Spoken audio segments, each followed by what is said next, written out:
Hello everyone, my name is Zachary Ballor. I will be your host today, and today we're looking at the Detroit Lions.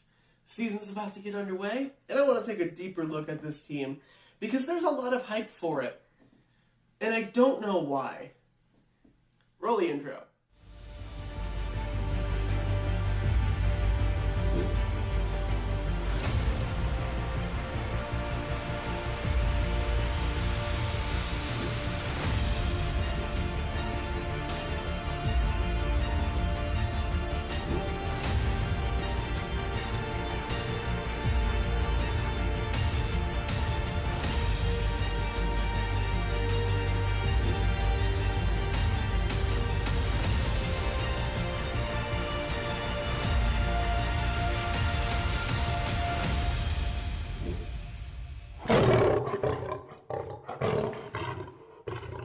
Yes, welcome to the inaugural episode of a brand new show on this channel I'm doing called The Lions Den. I'm going to be taking a look at the Lions throughout this season. I am from Michigan. That is where I was born. That is where I grew up for most of my life. And Lions are forever, for better or for worse, mostly for worse, my team that I am just kind of stuck with. I understand that the Lions are not good. They have very rarely been good throughout all of history, but especially since I've been alive. So it's not that I'm, expecting good things. It's more so I'm just tolerating their bullshit. But this year seems to be different. There's a lot of hype behind the team, and there's been hype behind the Lions before. Even during my lifetime, you got, the 2014 team was really, really good. Probably the best Lions team I've ever seen. But in around that same area, the same timeline, the 2011 Lions made the playoffs. 2016, they were close. 2017.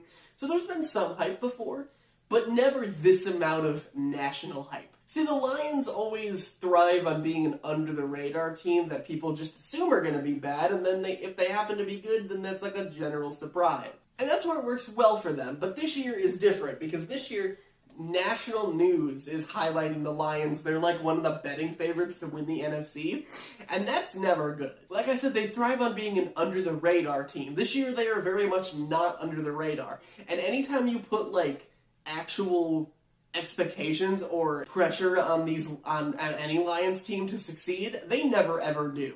And let's not forget that this team is very similar to the team last year. So the best case for why this team shouldn't be overhyped is just to take a look at last year's team, which honestly, yes, they ended the season very well. They were a 9-8 team. They were close to making the playoffs, but they didn't. And a large reason for that is because they started the year 1-6. They were awful before their bye week, and they were awful for a little bit afterwards until they finally got steam. But at that point, it was too late. It's kind of like when the Falcons had Dan Quinn a couple of years ago, because they had a bunch of talent on the team, but they would start the season horribly, kind of get out of the playoff race, and then be good for the rest of the year, which was just a waste of a season. These Lions are slightly different because talent-wise, they're not the best team in the league. You look at their roster, and it's not exactly something that I would scream in excitement over.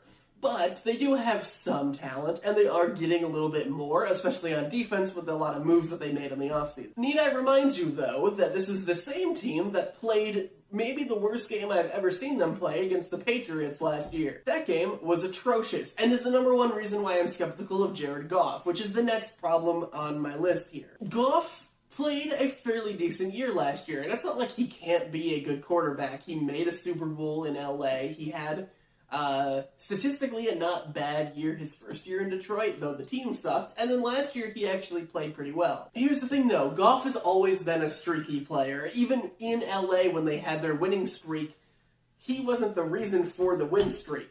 He would have a couple of really good games. He'd have 5 or 6 games in a row that were all very good, but then he'd have a couple of mediocre games. And the thing is, I don't know if the Lions are good enough to overcome those mediocre or bad Goff games to win anyway. The Rams were. And let's not forget, yes, they did not get to the playoffs last year because the Rams lost that game in Seattle, but also that shouldn't have come down to that in the first place, because in the midst of their win streak, which was impressive, they lost a game in Week 16 to the Carolina Panthers, a game which Carolina really had nothing to play for. It wasn't a meaningful game for them, but it was for the Lions. They had pressure in that game. If they win that one and they would have won the other 2 games like they did, they would have been in the playoffs replacing Seattle. Instead, they fumbled a bunch of times. Goff had a very mediocre game. The defense sucked, and they lost to the damn Panthers. You see, the thing is, as soon as they have expectations placed upon them, they crumble. And that's what I'm afraid is going to happen again this year. The team also lost both of the top running backs from last year. Now, I don't think DeAndre Swift leaving is a bad thing. I am glad that he's gone. He's very injury prone. He's not very efficient when he's on the field. He was not my favorite player in Detroit.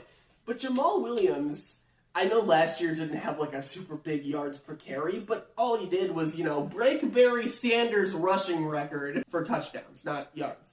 But he was still a very important piece to the offense, and you're going to have to find a replacement for that. Now, I know they drafted a guy that a lot of people are excited for, and, he might be good, but he also might not be, because just because a good player was good in college does not mean it translates to the NFL. The Lions made that mistake a few years ago when they got rid of Big Play Slay, because they were like, oh, don't worry about it. We replaced him with a very young rookie who's going to be cheap, Jeff Okudah, who's now an injured Falcon, by the way. So just because a player's good in college does not mean they will necessarily translate to the NFL. And if he doesn't, and if he doesn't have a super big role, then a lot of the carries are going to fall on David Montgomery, who is an alright player. I think he can contribute a lot to an offense, but he's just not very efficient in his running throughout his career. His career numbers, his rookie yards per carry was 3.7, which is, again, okay, but it's not exactly great or anything. And then he had a 4.3, which is actually his best season in his second year, just in general. And then a 3.8, and then a 4 last year. He didn't play every game last year. He only played 16. A 4 is not bad, don't get me wrong. It's just not super efficient, and he got a lot of carries because he was the number 1 back. Here, he's going to be splitting a lot of time, I would presume, and I don't know if that efficiency is going to be there enough for him to get just like a, instead of getting 25 carries a game or 20 carries a game, he only gets like 13 or 14. Is he going to be efficient enough with those carries to make him a valuable asset? I think it's yet to be determined. And then we have to talk about what could be one of the biggest draft busts of all time that no one seems to be acknowledging at the moment, which is Jameson Williams. He played in 6 games last year. I know he was hurt, and he rehabbed. Took him a while. He came back, and in his first game, caught a pass for a touchdown. That was the only reception he had all year. Now, sure, maybe the Lions' offensive scheme just wasn't prepared for him quite yet, and they have some more things hooked up this year. We won't know at the beginning of the year, of course, because, he's suspended, which is another big problem, but maybe he will improve. But maybe he won't. And if he doesn't, they spent a very high draft pick on him for him not to work out. And the Lions really need him to work out because they don't have DJ Chark anymore. So basically the receiving core, they're relying on their top 2 guys are going to be Amon-Ra St. Brown and Jameson Williams. But if Williams doesn't pan out, then you're just left with Amon-Ra, and he's the number 1, which he's a very good receiver, but I don't know if he's a number 1. He's a very solid 2, and I'd be happy with that. Let's not forget that apparently, according to reports, he's had a pretty bad training camp, Jameson Williams, and also got into a fight. When you're suspended and you've sucked up to this point in the NFL, you have to compose yourself more than getting in fights in training camp. But the biggest reason you shouldn't overhype this team, and don't get me wrong, I think they have improved, at least on paper they have, you never know, because it's the Lions. That's the biggest thing. They've only had 4 10-plus win years since 1991, which was their NFC Championship appearance in which they got stomped by the Redskins. 4, and 2 of them were in the 90s, and then you had 2011 and 2014, but it's been a while. Even last year, which everyone is hyping up the team from last year, they only went 9-8, and they have not won a playoff game since 1991. They've been to the playoffs 3 times since then, and have not capitalized. I need to see them start capitalizing on things to actually give them hype. And yes, he is better than Matt Patricia, because Matt Patricia might be the worst head coach of all time, but Dan Campbell has yet to prove that he is a competent NFL head coach. And the thing that scares me the most about him He has a fiery personality, and I really do think that the team rallies around him, which is something that is important for a coach to be able to do. But he says some really dumb things. And it's not like just the bite your kneecaps thing, which is dumb in its own way, but it still rallies the team. I'm talking about December. So late into the season, in the midst of their win streak last year, they had a game versus the Vikings where it came down to the end of the game, and they had a trick punt that they threw a pass to the offensive tackle, Penei Sewell. It worked, and they got the first down, and they ended up winning the game. But Campbell said after the game that he didn't know that they were running the play because he was too concerned with the fans in the stands doing the wave.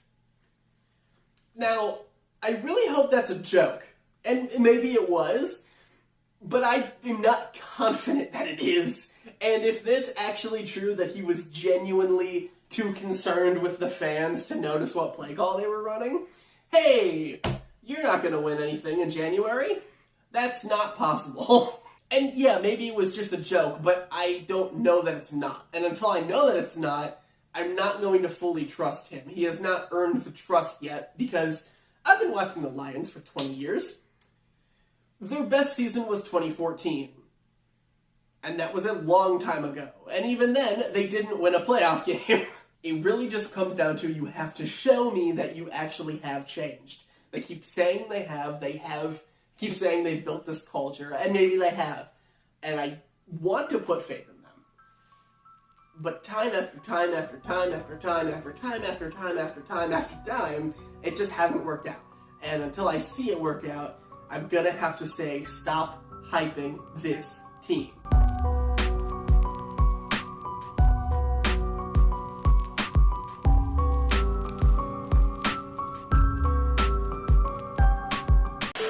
Thank you guys so much for watching this episode. I hope you all enjoyed. I'm still working out this format a little bit, so we'll get some new segments in every once in a while, but this is just the opening episode. It was very negative, but that fits as a Lions fan, I feel. I am very excited for this season. That's why I'm doing this show. I will meet you back at the end of preseason. I don't really want to recap the preseason games, but I'll meet you back before the regular season starts, and we'll go from there. Thank you all so much for watching, and I'll see you in the next episode. Goodbye.